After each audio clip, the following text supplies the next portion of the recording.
To you, brothers and sisters in Christ. How are you doing? Are you doing well? Can you show by hand those who are doing well, and those who are not doing well can also show by hand? All right. To God be the glory. Great things he continued to do in our lives. Before I start with what we have this morning, let me take this opportunity on behalf of the leadership of this congregation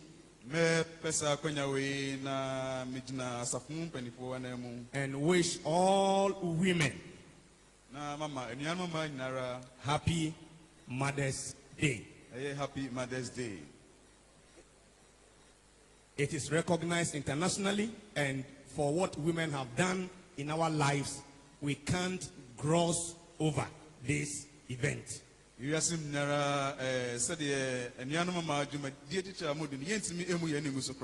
so it's important that we wish ourselves Happy Mother's Day. If you happen to have a mother sitting by you, just say congratulations, you've done very well.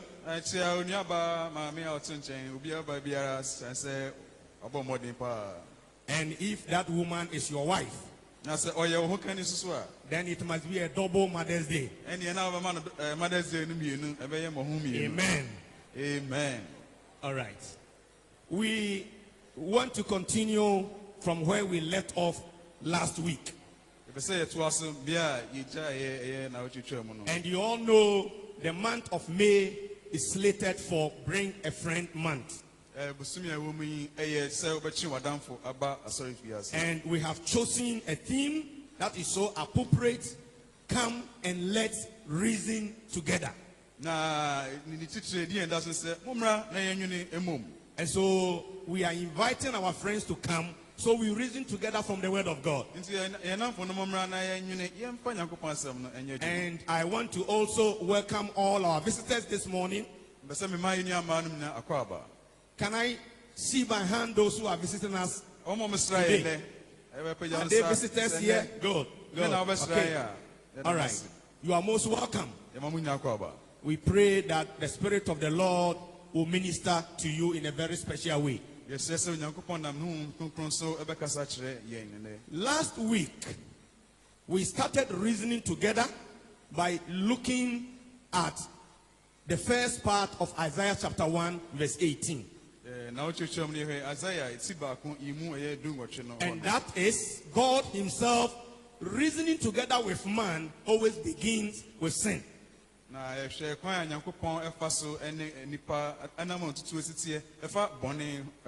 Because we saw that is the major issue.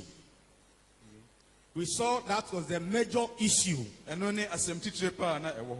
And so last week, we look at man's greatest problem. We argue that. We said that there are several legitimate human problems. But the greatest of all, the peak, the zenith, the greatest of all is sin. And we try to develop this lesson. The Bible presents to us man's temptation and fall in the Garden of Eden. And it happened as a result of Adam's and Eve's own choice to disobey the law of God. I'm saying their choice because man is a free moral agent. God never created man as a robot. He created man as a free moral being. And because of that, you make choices. But any choice that you make, you will suffer the consequence of that choice. And so Adam and Eve, as free moral agents, chose to disobey God. That is the reason why the Bible defines sin as breaking God's law. We find that in 1 John chapter 3, verse 4. Now, sin results in man's separation from God, which we call spiritual death. Genesis chapter 3, verse 3. God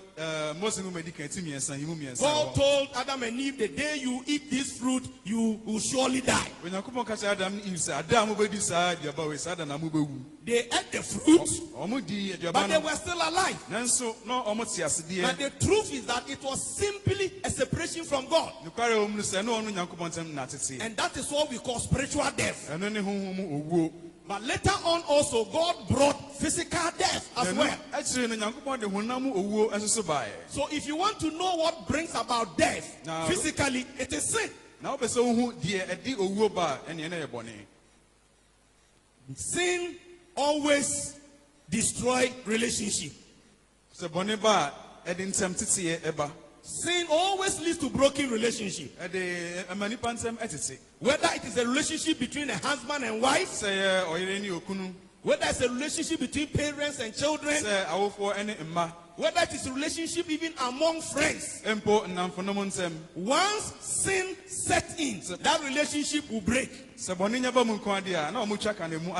And it's important that we understand that. Then in Romans chapter 5, if you read verses 12 to 21, you will notice two important truths. Truth number one: in Adam, all mankind participated in his act, and we sinned because we were in Adam. Then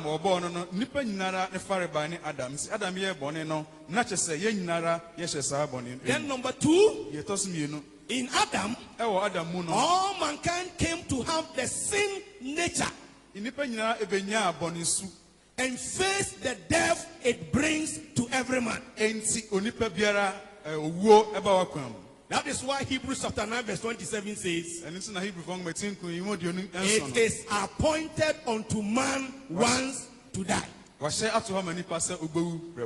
we all have that appointment, and we will keep it.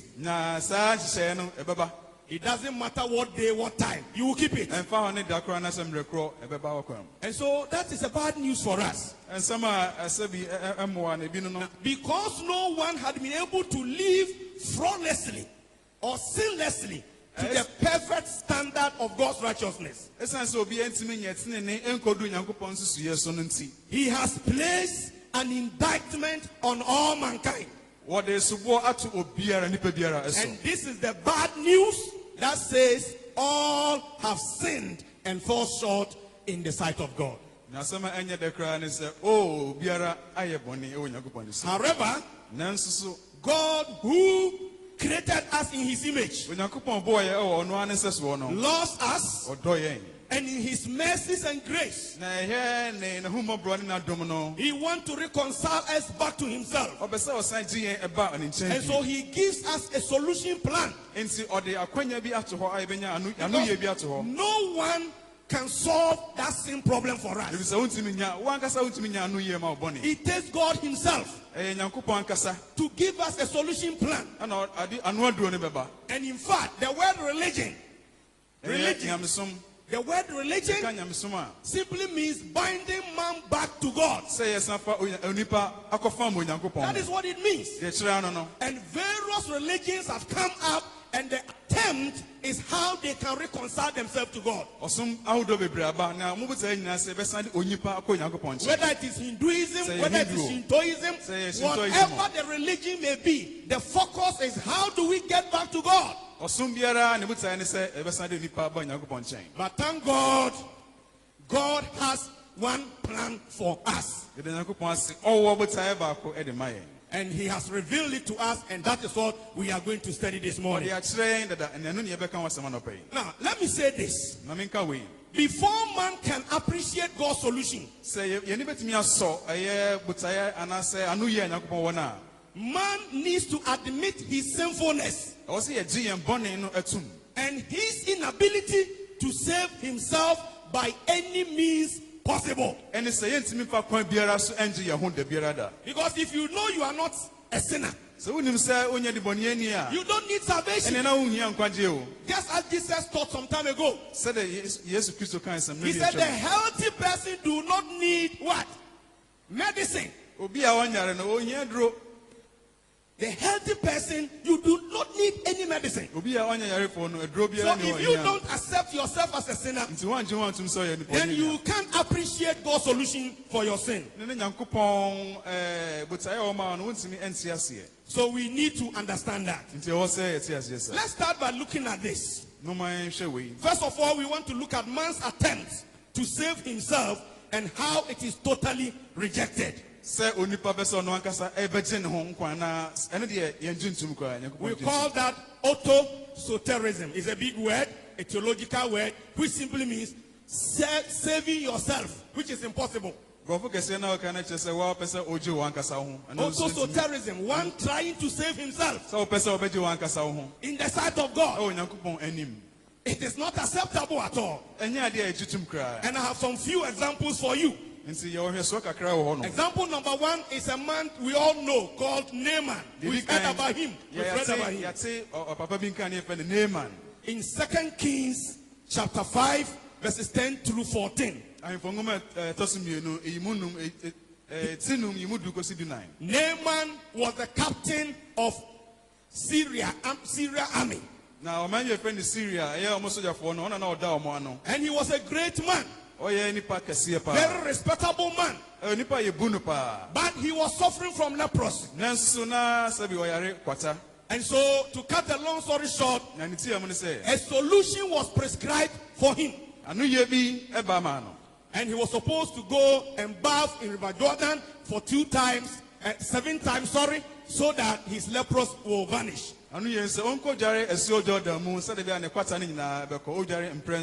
But Naaman, being a big man and respected man, thought that salvation, or when God wants to cleanse you, you must determine how to do it. Out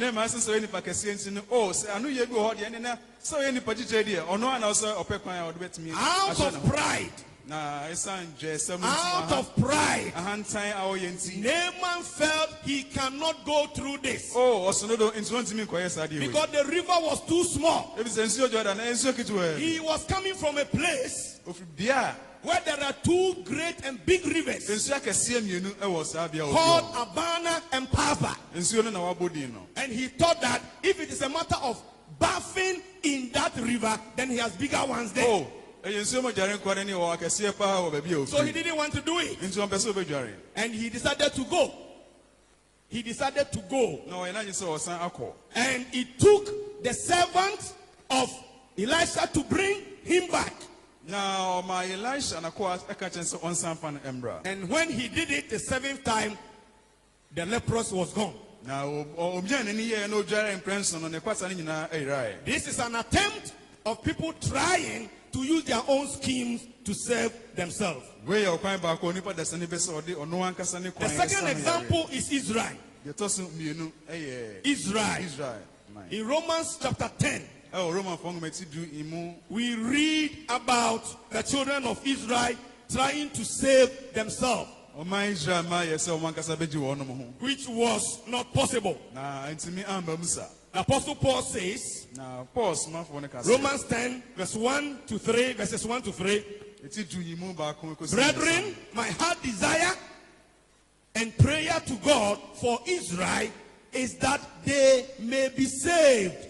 For I bear them witness that they have a zeal for God. But not according to knowledge. For they, being ignorant of God's righteousness and seeking to establish their own righteousness, have not submitted to the righteousness of God. So you see the problem here. Paul said, I pray that Israel will be saved. Because If you say, they are not willing to submit to the righteousness of God. But they have their own set of righteousness that comes through the laws. And that is not what God was using to save them. What about Apostle Paul as a third example for you? In Philippians chapter 3, 4-9. The Apostle Paul was a Jew. He was a Pharisee. And he saw the foolishness in man trying to save himself. When he became a Christian, he wrote this message. Philippians chapter 3, we are looking at verse number 4. Though I also might have confidence in the flesh, if anyone else thinks he may have confidence in the flesh, I more so.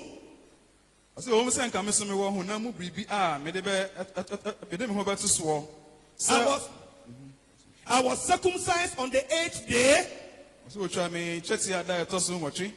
of the stock of Israel, of the tribe of Benjamin, a Hebrew of the Hebrews. And this man has a lot of credentials. This is pedigree. Just like some of us can even say, I come from this place. I am the grandson of Asantehene. I am a royal from the royal family. Oh, me free. And sometimes you think those things are so good in the sight of God that it will save you. And that is what Apostle Paul was saying. A Hebrew of the Hebrews. Now listen carefully. Concerning the law, a Pharisee. I was a Pharisee concerning the law. Concerning zeal. I was persecuting the church. Concerning righteousness, which is in the law, I was blameless. Now, in spite of all this credential, listen to verse 7. Verse 7. But what things were gained to me, these I have counted loss for Christ. Yet indeed I also count all things lost for the excellence of the knowledge of Christ Jesus my Lord. For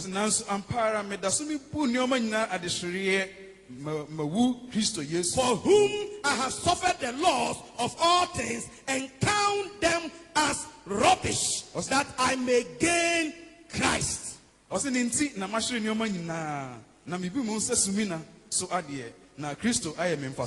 Paul said, I gain all these things. Now let me remind you, the word gain is a commercial term.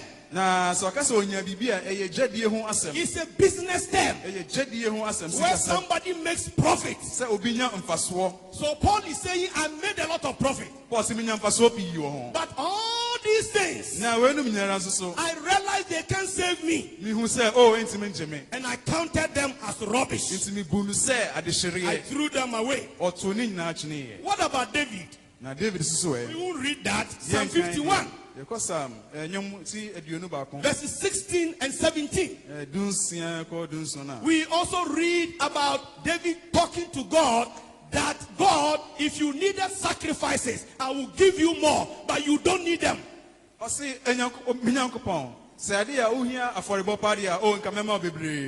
In Acts chapter 10 verse 11, it is not also through good deeds that somebody can be saved. It is not through good deeds at all.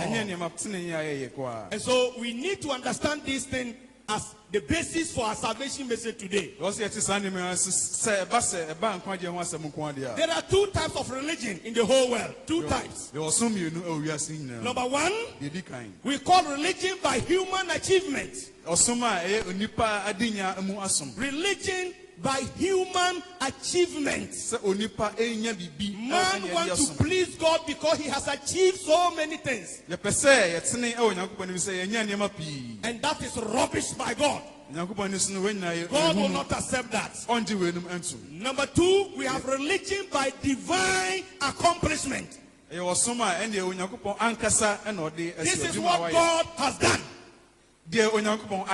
And if any man wants to be saved, he must submit to what God has done. You cannot add to it. You cannot alterate it. There is nothing you can do. God has done it. And it is done. All you need to do is to submit to what God has done. This morning, I direct your minds to what God has done. And what he has done is that he brought in the Lord Jesus Christ through his perfect sacrifice to demonstrate how God can save us. And so we want to look at the sacrificial work of Christ and how important it is. Before we do that, let me show you something. The importance of sacrifice in human living. Normally we call that redemptive analogy. If you want to do a study on how some people have lived life in the world past, you can understand this better. And especially in our cultural practices. Anytime a person sins against the father, you are not the one who determined what you should use to pacify your father. But your father determines what he will accept from you before the case is cancelled.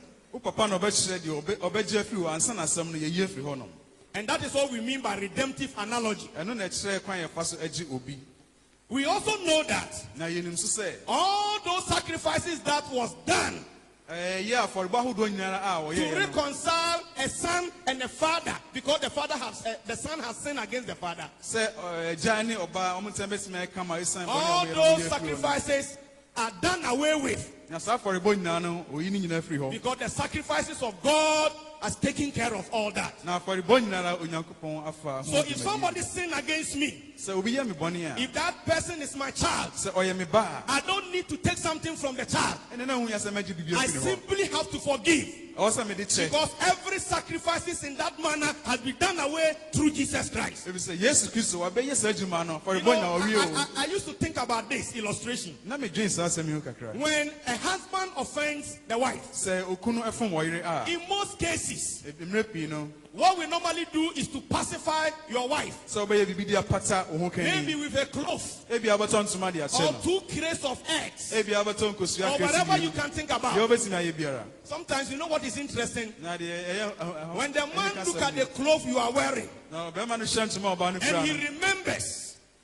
he remembers that you took that cloth because he offended you. And here you are wearing the clothes, shaking yourself in that manner. The man looks at you and he gets angry. I have been telling people that if you are a wife, and your husband offends you, there is no need to take something for pacification. There's no need for that. You need to forgive because Christ has forgiven everything for us. And we need to get that understanding. In the realm of spirituality, we also see the same sacrificial system that God used in pacifying the sins of men. He wanted that sacrifices to be perfect. If it is an animal, that animal must be perfect. As people will say, that animal must be in shape, real animal. But you know what the children of Israel were doing? They were even presenting to God animals that were blind, animal that has broken legs, animal that were sick and ready to die. You can see this in Malachi chapter 1. Verses 6 to 9. Malachi chapter 1, verses 6 to 9. And when they take these animals to the priest, they will pay bribe to the priest, and the priest will accept it, and the animals will be sacrificed on behalf of their sin. And so God one day told them, do you see what you are bringing to me? Send it to your governor, whether they will accept it. In other words, God didn't accept their sacrifice. And so human sacrifices really don't become a perfect thing at all. If you take your time and read passages like Leviticus chapter 22, verse 17 through 22, you can write them down. Deuteronomy chapter 15, verse 21. And then Isaiah 43 and 23. It is also being projected, so you can write them down. You go there and read all these passages and see the requirement of animals that God wants before the sacrifices are accepted. It's so interesting, so perfect. And so let's understand that. Okay. Jesus became the perfect sacrifice. In John chapter 1 verse 29, when John saw Jesus Christ, he said this. Behold, the Lamb of God that takes away the sins of men. The Lamb of God that takes away the sins of the world. And so we see Jesus as a perfect sacrifice.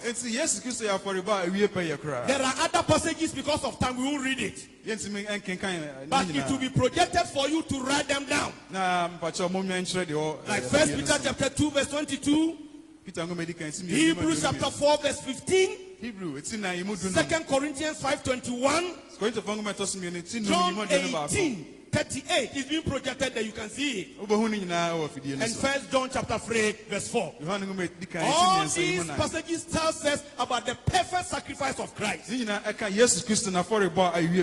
let me take you through something that you may not have read in scripture. We read this from the Jewish tradition. And it's all about the Passover feast. Remember, the Passover feast was instituted because of God redeeming Israel from Egypt. And so the Passover reminds us of God's redemptive work. That is what we always eat as the Lord's Supper. Anytime we eat it, we remember what God has done through Jesus Christ. How does that connect to salvation? First of all, we see Jesus as the Lamb of God. And how do we see this? Now, number one, we see how the Jews celebrate the feast of the Passover. Sunday before the Passover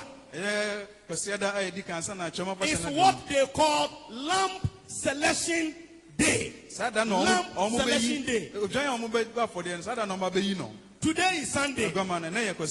On Friday, they will celebrate the Passover. And so today is what they call selecting the lambs.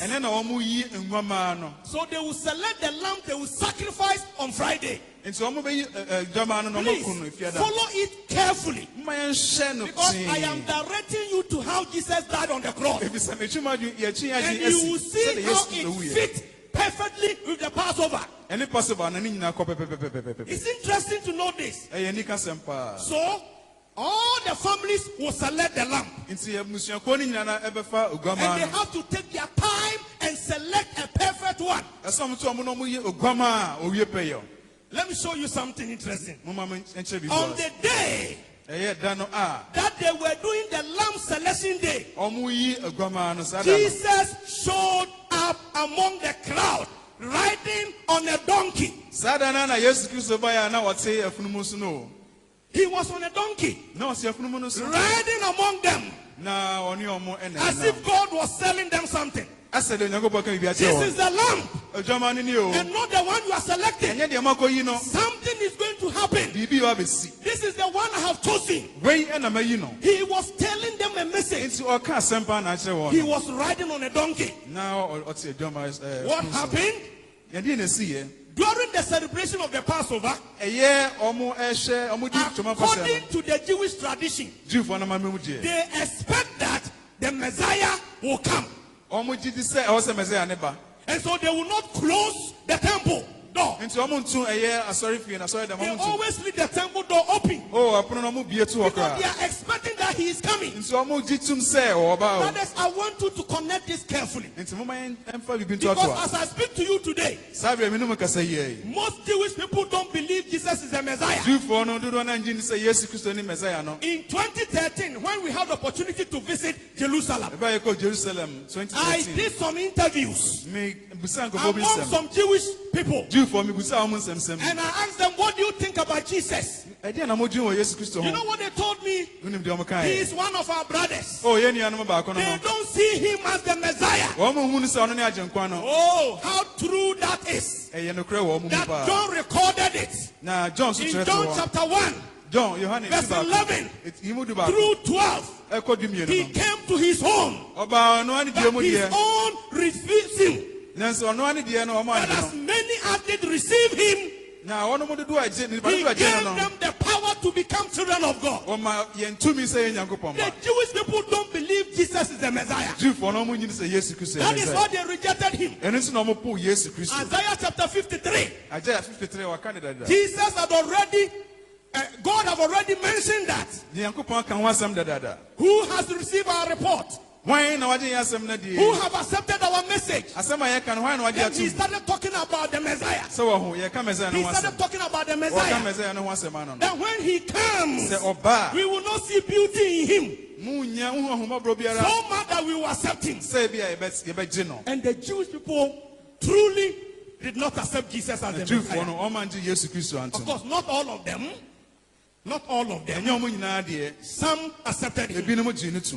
And so they always leave the door open. In Jewish tradition, at 3 p.m., the afternoon sacrifices is made. You know what they do? The priest will climb the pinnacle of the temple. He will climb up there. And when he goes there, he will blow what we call the shofar. S-H-O-F-A-R, the shofar. What is the shofar? It is a ram horn trumpet. I tried to find some to show, but I couldn't. You see, like Ojaya Beben Kakrakapa. That is what we call shofar. He will blow it. And once he blows it, every family must put a knife at the neck and slaughter the animal. Brothers and sisters in Christ, our visitors who are visiting us today, we are talking about salvation. The day that Jesus died, when the shofar was blown on that day, we are told it was the same time that Jesus Christ died on the cross.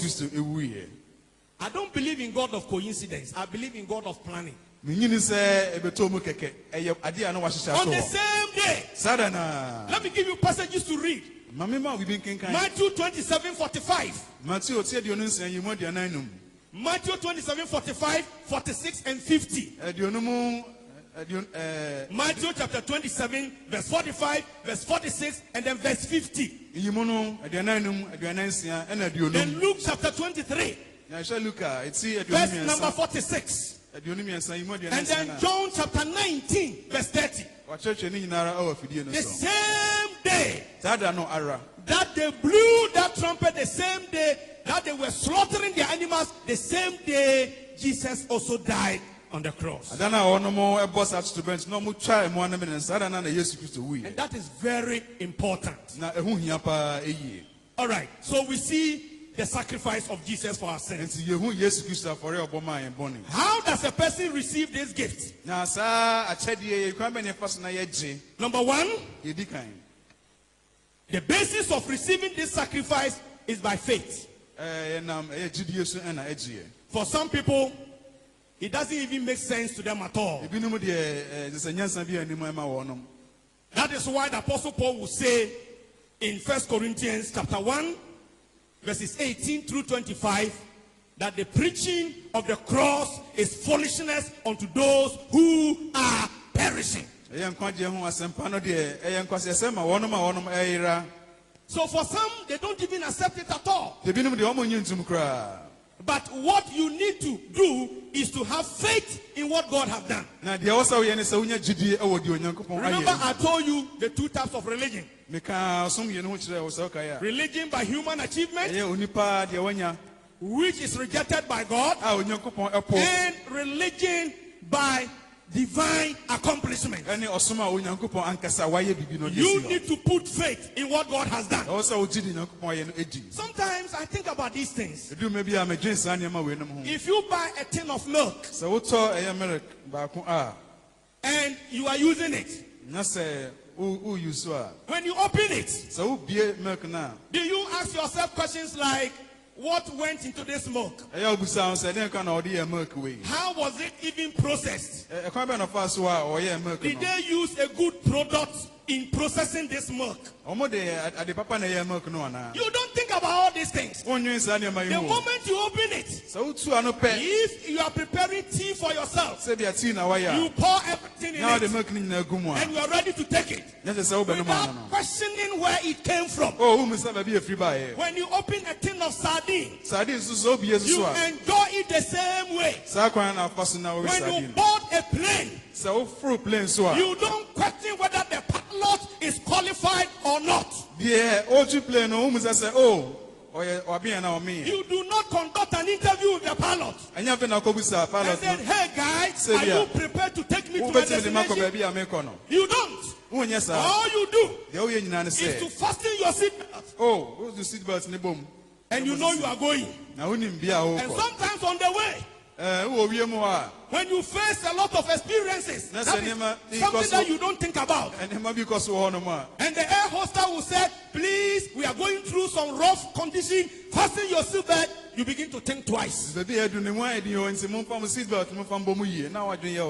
sometimes you feel like you are going to die. It's a traumatic experience. But you don't care. What makes you do all these things? Because you have faith in the pilot. You have faith in Liba Brothers who manufactured the milk for you. But when the Bible says God has sacrificed Jesus and that is the means of saving you, you say, God, wait a moment. I have a question for you. That is why I'm saying we accept it by faith. It is not by intelligence. It is not by philosophy. It is not by hard work. It is not by rituals. It is simply trusting that what God has done is finished. And we need to get that right. And so it is through faith But brothers and sisters, what is interesting to me is that a lot of people refuse God's plans for salvation. In my lesson notes, I try to project some of the reasons why people reject the plan of salvation. Number one, because of human wisdom or philosophy. Because of human wisdom or philosophy. You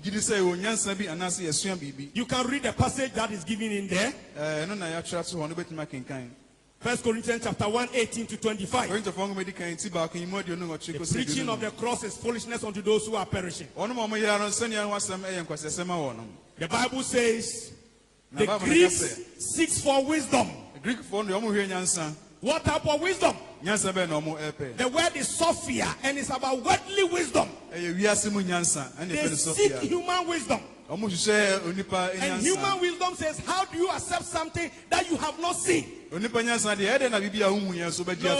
we accept what God has done by faith. And so some will not accept it because of human wisdom and philosophy. Number two, because of carnality. They are not able to accept spiritual things. 1 Corinthians chapter 2 verse 14 says, spiritual things are foolishness unto those who are carnal. Number three, people are not able to accept it because they love sin and hate righteousness. John chapter 3, 19 to 21. Jesus says, I am the light of the world. But men will not accept me because they are in darkness and they love darkness more than light. And so they will not accept it. Why will men not accept Jesus' plan for us? Because they love the praise of men. They love the praise of men. They want men to accept them, men to praise them. And you read this in John chapter 12, verse 42 and 43. The Bible says, among the Pharisees, some of them accepted Jesus Christ, but they were not ready to show it because they love the praise of men. And then fifth, because of personal comfort. People don't want to accept Christ because of personal comfort. They are not ready to pay the price. Some people went to Christ and said, we want to follow you. Then Jesus says to them, he said to them, look, animals have a place to lay their heads. And birds even have a place to lay their heads. But the Son of Man have no place to lay his head. What it simply means is this. Are you following me because of comfort? Are you following because of what you get? Are you following because of material things? Then please stop, because that's not what I'm going to give you. And so for that reason, people don't want to come. Then because of personal riches and possession. Matthew chapter 8 verse 21 and 22. It's interesting to note, somebody came and said, I want to follow you. And Jesus said, come. He said, but leave me to go and bury my father, then I will come back. And Jesus said, allow the dead to bury their dead. I have done a research on this, and it's interesting to know that it isn't as if that his father was dead. He wasn't. It isn't as if Jesus was against burial. No. During that period, there was a tradition, we are told, in the Middle East period, where you have to wait for your father to die and you take possession of his property. And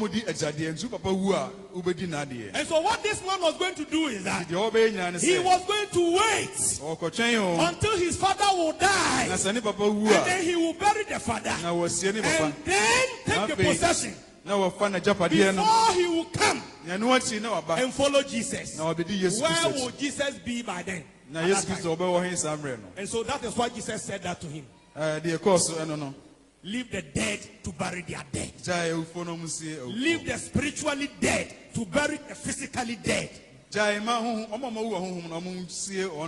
then he said, come and follow me and preach the good news. Last but not least, people do not want to follow Christ because of personal relations. Somebody said, I want to follow you, Luke chapter 9. But allow me to go and bid my family farewell. Then I will come and follow you. What was Jesus trying to say here? Human relations have always blocked people from following Jesus. Sometimes you meet a young lady who is willing to serve the Lord, who is willing to give his life to the Lord. But that lady will not be able to do it because he has a boyfriend, because he has a relationship that he's not willing to cut off and come and follow Jesus. Sometimes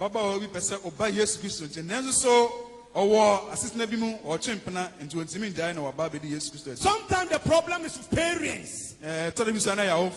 The parents will not allow you to do it. So all these things are reason why people will not follow. Now, let's look at the plans and the steps we are to take as to God's steps unto salvation. Remember, we read Isaiah chapter 1 verse 18. He said, come and let's reason together. Even though your sin be like scarlet, we shall wash it and it will become clean. So you see two lessons there: sin and salvation. What are the steps to take onto salvation? Well, the first one is very simple. We have to hear and believe the gospel. What is the gospel?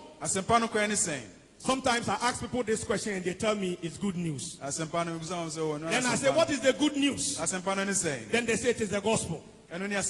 So which is which? What is the gospel? Good news. What is the good news? The gospel. No.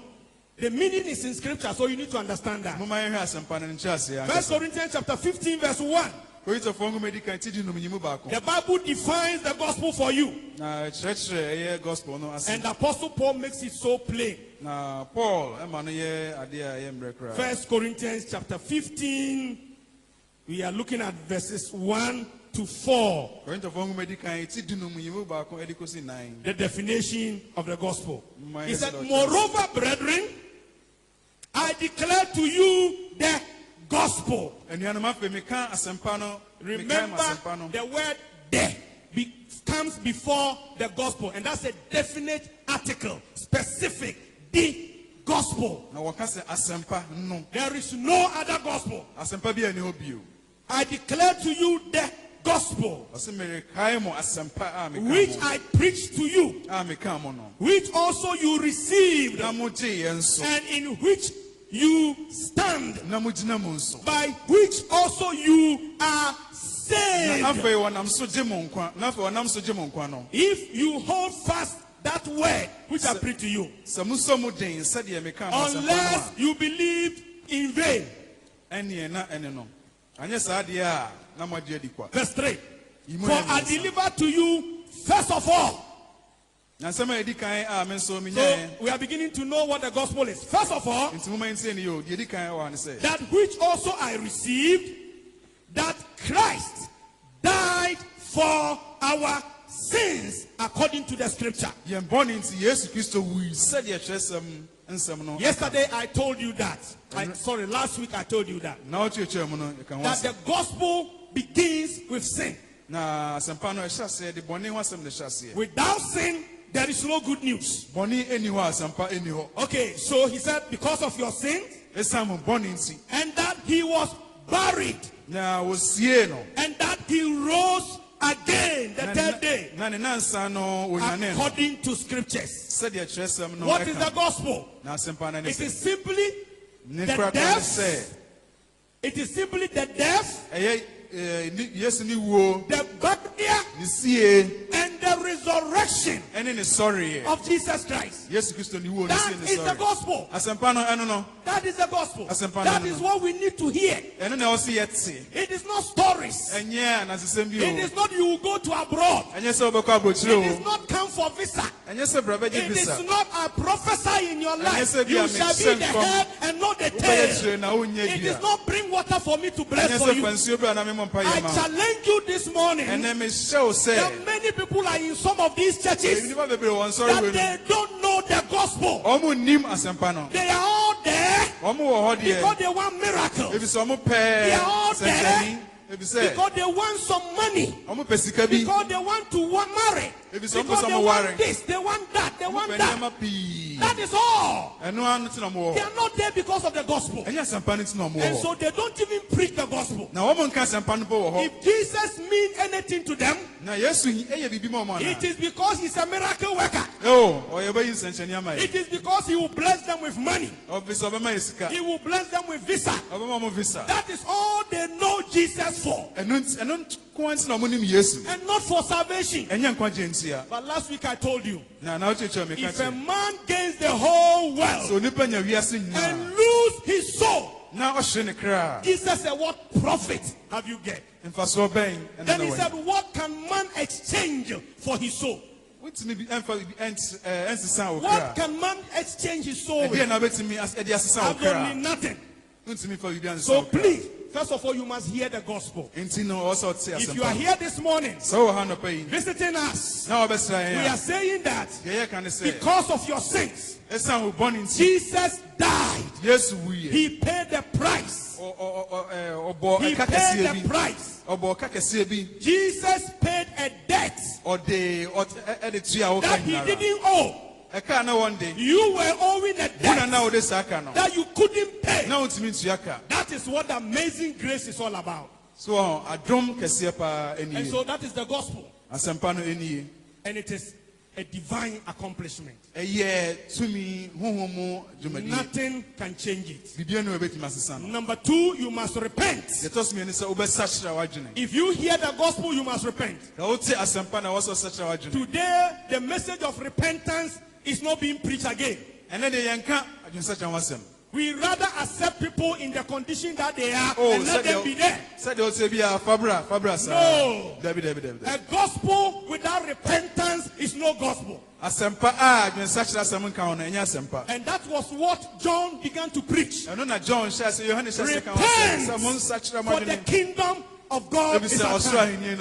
And Jesus also came and he repeated the same thing. Repent, for the kingdom of God is at hand. When he was saying people to repent, he was speaking to the Pharisees. He was speaking to the chief priests. He was speaking to great men in Judaism, telling them to repent. In fact, today, I am bold enough to say that there are so-called pastors today who need to repent and accept Jesus as their personal savior because they don't know Jesus and his power to save. Pastors, there are so many people called prophets in many churches today who need to repent and leave that magic that they are performing and come to Jesus and repent of their sins. They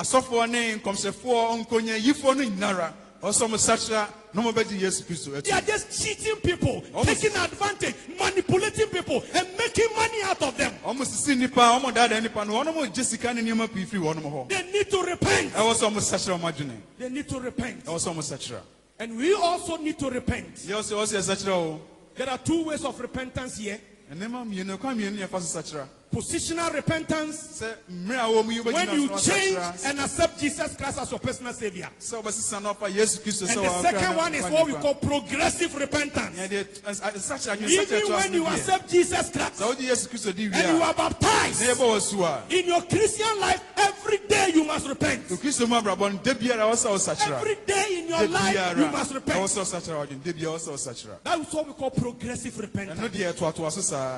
And so we need to understand the message. Then we need to confess our faith in Jesus Christ. It is not just mere saying I accept Jesus Christ. Then you need to be baptized. Baptism is an expression of obedience to Christ. It is not just merely going through the water,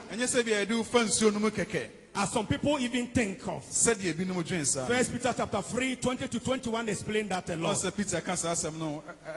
Let me tell you, as I draw my lesson to a close, that there is nothing in the Bible as far as the plan of salvation is concerned that is called the sinner's prayer. There is nothing like that. What do they mean by sinner's prayer? You bought a vehicle. You bought a bus, a vehicle. A commercial one. And then somebody comes in and starts preaching. Of course, sometimes the purpose is to get some collection. So by the time that throttle goes up and down until he finishes the day, he has also made his sales. And you know what is interesting? He even gets more than the throttle driver. When they finish preaching, and in some cases they don't preach anything. They don't preach anything. It will be well reviewed. So what? Then when the person finished, if you have accepted Jesus Christ, raise up your hands. Then he will start. Say this after me. Today, I have accepted Jesus as my personal Savior. I will sin no more. Then he said, Amen. Then he said, go and look for any Bible-believing church. Excuse me to use this word, baloney. That is baloney. Because the meaning is not bad. It simply means wild, way wild. Go and search for any Bible. What is any Bible-believing church? We will not tell you that. Last week, we told you about your sins. We told you about sin. Today, we have preached to you the steps to salvation. We will not tell you if you believe. Go and search for any Bible-believing church. No. Because we don't believe that is what the Bible teaches. None of the apostles preached that. But when a person is saved, he is added to the lost church. He is added to the lost church. Acts chapter 2. Reading from verse 47 going. The Bible said those that were saved were added unto the church. Meaning that in the Bible there was a church. We need to search for it. And that is what you will hear, Lord willing, next week. We will look at whether there is a church in the Bible at all. And if there was a church, what are the characteristics of that church? We will look at all those things as our third lesson. And we believe it's going to be an experience for you. And as we draw the whole month to a close, how was this church worshiping in the last Sunday? That's what we will look at. So prepare yourself for more than you can carry. May the good Lord bless all of you. And may he continue to minister to you in a very special way in your mind. And do not refuse this message. For if you do not regard the message, how shall you escape?